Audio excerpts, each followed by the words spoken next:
Andre the Giant on here. Could Andre. you share any stories about him? I could, but I'm not going to. Yes, I don't remember where I first wrestled him. It may have been the auditorium, the arena in Mobile, Alabama. I know it was a huge place. Most of the places I wrestled were quite large. And they were so large that on one side of that arena would be where the good guy's dressing room is, and on the other side, the bad guy's dressing room. And it would take a while for someone, and the only person I knew who did this was the referee. The referee seemed to be the person who would go all the way around and talk to some wrestlers over on the other side and come back. So this referee came in to my dressing room and he says, Rock, you're wrestling Andre the Giant. I said, yep. First time ever.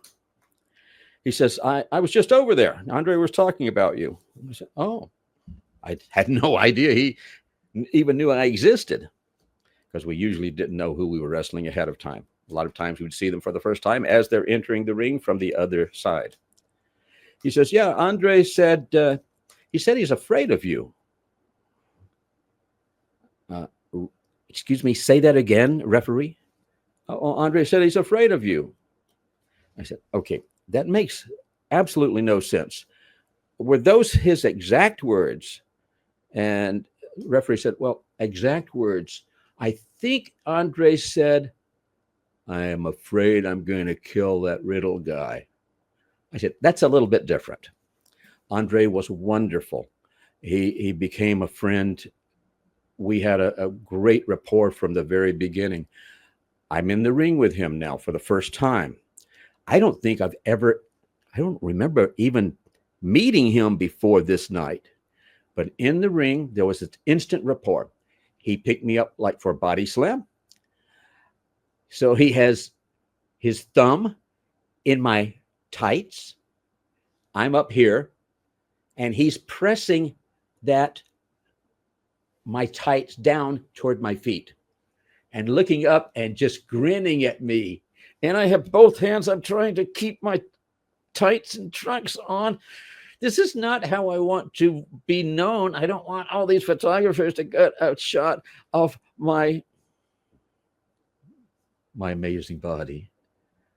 Yes, there would be too many women who would just give up. No, never mind. But so he has me up and he's going down, and he's just grinning. And then whenever he thought it was right, he came down with me and went, Psh! And I remember my thought. I'm thinking, okay, this is going to be a hard fall. I'm going to hit soon. Why am I not hitting? I hope it does. Ooh, okay. I think I lived. That was a long fall.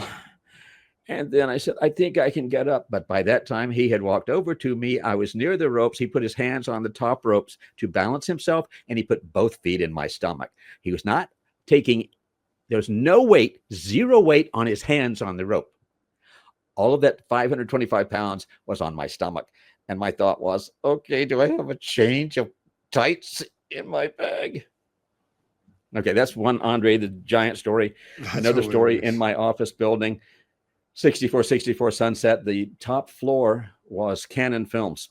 So a lot of stars would be going up and down all of the time in the elevator, and I would keep running into them.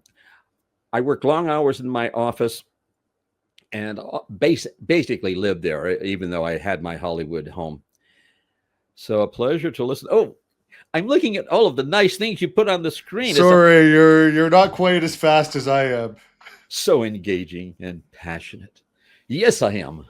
If only there were two of me, I would run away with myself. Oh, getting into character a little bit there. So I'm going downstairs to the coffee shop. I'm on the 7th floor. Got a beautiful view of the Hollywood sign all the way to the ocean. So I'm going down to the restaurant. I'm going to get a cup of coffee because I've been going too long without sleep at that point. And the elevator doors opened, and I'm looking at someone's sternum. And then I look up, and it's Andre, and he comes off of the elevator, and I jump up, and he holds me up like a little baby. It was a wonderful, unexpected reunion. He was actually going upstairs to do something with Canon Films, but he stopped to see me as well.